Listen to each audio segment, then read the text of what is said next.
This is macOS Ken. Analyst reaction to Apple earnings, 3 tales of the Mac, and 3 tales of Apple TV Plus. It is Monday, the 1st of November, 2021. I'm Ken Ray, and this is news from macOS Ken, brought to you by yours truly and sponsored by Nebia, makers of the Nebia by Moen Spa Shower. Get 10% off all Nebia products with code macOSKen at nebia.com/macOSKen. This show is also sponsored by Notion, one workplace for your startup. If you're working on or at a startup, you are by definition building something new. But you don't have to build everything from scratch. Notion gives you one place for your team's notes, documents, projects, processes, tasks. It's like the tools you need to build your business all in one place. For startups, Notion can provide a full-on operating system for running every aspect of your company, keeping everyone aligned as you grow fast and take on more. With powerful integrations and seamless navigation, you'll have everything you need in one spot. The left hand doesn't have to worry about what the right hand is doing because everybody's working together. Interested? Want to find out more? Notion is running a special offer just for startups. Get up to $1,000 off Notion's team plan by going to notion.com/startups. To give you a sense, that's almost a year of free Notion for a team of 10. Again, that is notion.com/startups to receive up to $1,000 in free credit to use Notion with your team. That's up to $1,000 value when you go to notion.com/startups.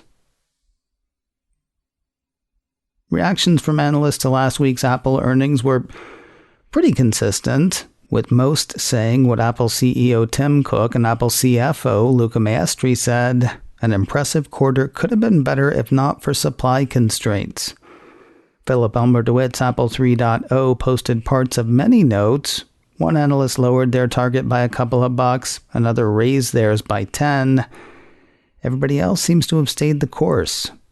Let's take a trip around. It was Morgan Stanley analyst Katie Huberty who bumped her target down.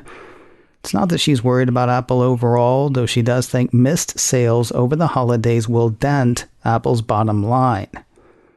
Lots to like, though, including services growth that surprised to the upside, comments that imply December revenue in line with consensus, stronger demand for Apple products in China than other markets, and a setup for a stronger March quarter than usual. Still, Huberty felt compelled to lower fiscal year 2022 revenue and earnings per share to reflect some perishable holiday demand. She keeps her overweight rating on Apple shares but drops her 12-month price target from $166 to $164. It's interesting that she sees December commentary as putting Apple in line with consensus. Raymond James analyst Chris Casso says it looks better than that to him. In fairness, though, he called back for clarity a bit later. Quoting his note, on the call, management noted their expectation for solid year-on-year growth in December. We'd initially interpreted that to be about 5% year-over-year, but on our call back, Apple's CFO said our assumption was too conservative. They felt that about 10% year-on-year growth was more consistent with their definition of solid. Not unlike Huberty, Casso's turned on by the possibility of a strong March quarter, given expected supply constraints over the holidays. Casso's got an outperform rating on Apple shares and a price target of $185. Oppenheimer analyst Martin Yang doesn't seem to be looking past the holiday quarter for his good tidings. Though he does acknowledge the supply constraints, he and his expect Apple will accelerate its share gains primarily in handsets and notebooks due to its superior supply chain management and scale advantage. He's got an outperform rating on Apple shares. He is the one who upped his 12-month price target on Apple, moving it from $160 to $170. Lots of the same from everyone else. Jefferies analyst Kyle McNeely thinks there's opportunity for Apple to elongate the cycle and make more sales in future quarters that are typically seasonally weaker. He's got a buy rating on Apple shares and a price target of $175. While Wedbush analyst Daniel Ives knows Apple will miss targets over the holidays, demand is there, it's just supply that's missing. He, in his view, any sell-off as a buying opportunity. He's got an outperform rating on Apple shares and a price target of $185. And finally, Loop Ventures principal Gene Munster remains incredibly bullish on the Cupertino company, quoting his note, under the headline that the supply headwind will worsen in December, pushing demand into March, is the reality that Apple's business and outlook are stronger than ever. Inherent in a lot of the positivity around Apple is the belief that people looking for Apple products will wait for those products to be available rather than buying non-Apple kit instead. And there was support for that belief last week. Apple Insider ran new numbers from consumer intelligence research partners. According to those, loyalty to iPhone has stayed at over 90% for the last 3 years, based on the percent of new iPhone customers who upgraded from a previous iPhone model. Samsung is second in terms of loyalty, though Sammy's rate is below 70%, according to the firm.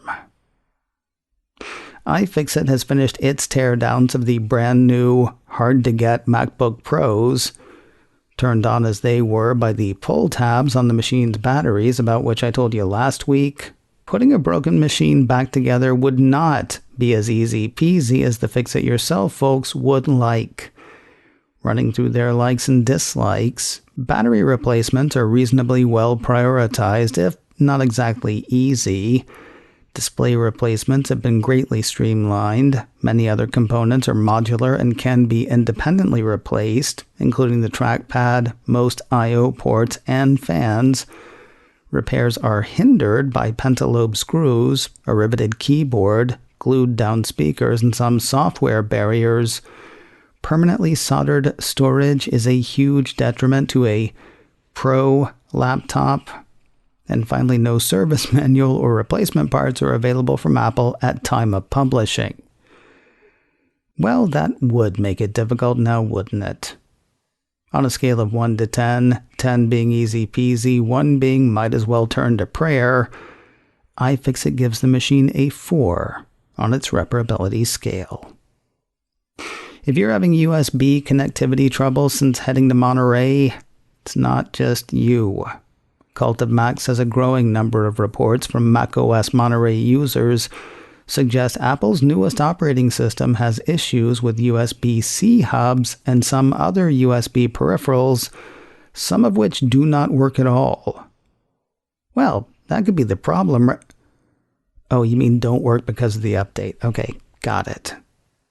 While most of the problems reported seem to be with M-series Macs, some Intel machines have seen problems as well. Cult of Mac says if you rely on USB peripherals and you haven't already updated to macOS Monterey, it may be a good idea to wait until the bugs are ironed out. The smallest of Apple's iMac line is gone. 9 to 5 Mac says Apple has discontinued the Intel-based 21.5-inch desktop. According to the report, Apple had been selling the 21.5-inch iMac in a single stock configuration priced at $1,099 with a 2.3 GHz dual-core 7th generation Intel Core i5 processor. The machine was heavily criticized for its lagging specifications, outdated design, and comparatively high price. Now would-be buyers will have to go for a higher price, but they'll also get a bigger screen. Deep sixing the old machine comes 6 months after the introduction of the 24-inch M1-powered iMac. Those start at $1,299. There is currently a wait of 3 weeks to a month on stock configurations. because that is the kind of thing we have to check now. Interestingly, the 27-inch Intel-based iMac is still available. My local Apple store has stock configuration of 2 of those machines available for pickup today. Apple also lists delivery of all 3 stock configurations available within a couple of days. More news in a moment, but first a word from Nebia, makers of the Nebia by Moen Spa Shower and lots of other great stuff too. I got their quick dry earth mat recently. It's like magic. Hard to explain. I may try again later this week. My Nebia by Moen Spa Shower, that's easy to explain. It's the best shower I've ever owned. Designed by former Tesla, NASA, and Apple engineers, my Nebia has twice the coverage and half the water usage of standard shower heads. Seriously, its spray is 81% more powerful than the competition, yet it uses 45% less water. I also love the design. Easy swivel to the left or right, smooth action up and down for just the right height, and the shower wand is its own separate thing. Position it on its magnetic mount to hit the right spot, or grab it and aim it like the water wand it is. I said it was easy to explain, but it really is something that you should try for yourself. The Nebia by Moen Spa Shower starts at just $199, and for macOS Ken listeners, we have a deal for you. Go to Nebia.com/macOSKen and use code macOSKen at checkout to get 10% off all Nebia products. Even better, Nebia is offering free shipping in the US on their newest shower, Nebia by Moen Quattro, for just a few more days. Nebia rarely does deals like this, so this is a great deal to jump on. Again, go to Nebia.com/macOSKen. That's Nebia, Nebia.com/macOSKen to check out what they have to offer and save 10% with the code macOSKen. News of some big expansions and availability for Apple TV Plus. Mac Rumors says Comcast has announced that Apple TV Plus will be coming to its devices soon. In turn, Comcast's Xfinity Stream app will gain a place on Apple TV. This time last year, Comcast claimed close to 31 million residential customer relationships. That could mean a decent amount of exposure for Apple's content. Additionally, the report says Apple TV Plus is also turning up on devices controlled by the British television provider Sky. Sky made the announcement last week. According to the report, Apple TV Plus will be available on its Sky Glass and Sky Q devices later this year. Sky customers in the UK will also be able to access Sky Go on the Apple TV, starting in mid-2022. The creepiest show on Apple TV Plus is headed for a 3rd season. The Cupertino streamer issued a press release Friday with a trailer and a premiere date for the 3rd season of the M. Night Shyamalan series, Servant. I watched the first couple of episodes of season 1 and doesn't sound like a lot has changed. According to the press release, Servant follows a Philadelphia couple in mourning after an unspeakable tragedy creates a rift in their marriage and opens the door for a mysterious force to enter their home. I'm pretty sure that was the description for the first season, though not 100%. The first 2 seasons are available now on Apple TV+. The trailer for Season 3 is available on YouTube. The 10-episode 3rd season starts its run on Friday, the 21st of January 2022 on Apple TV+. And finally today, Tom Hanks' next movie hits Apple TV Plus this Friday, and Apple's put out a new video to promote it. Apple Insider says the Cupertino streamer has posted a first look for Finch to its YouTube channel. In the film, Hanks plays Finch, an engineer who builds a robot to help take care of his dog. Finch appears to be one of the last few survivors on Earth following a solar event. When things start to look even more bleak climate-wise, Finch and the robot and the dog strike out from St. Louis to San Francisco.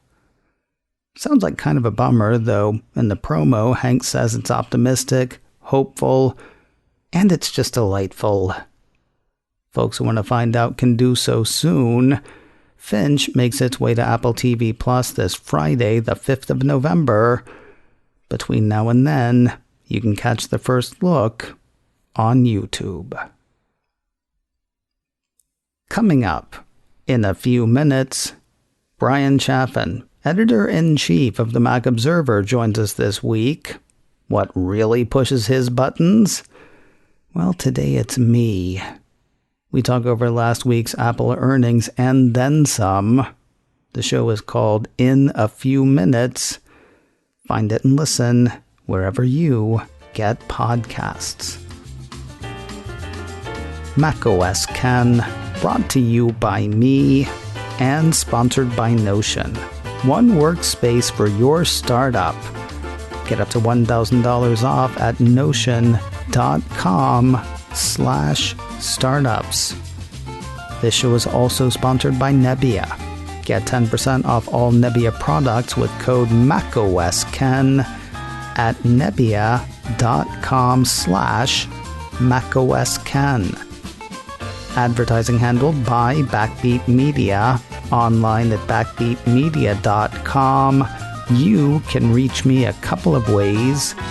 Info at macosken.com or call 716-780-4080.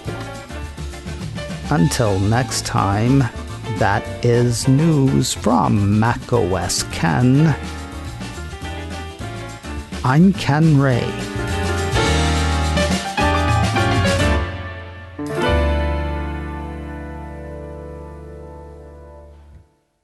Ciao.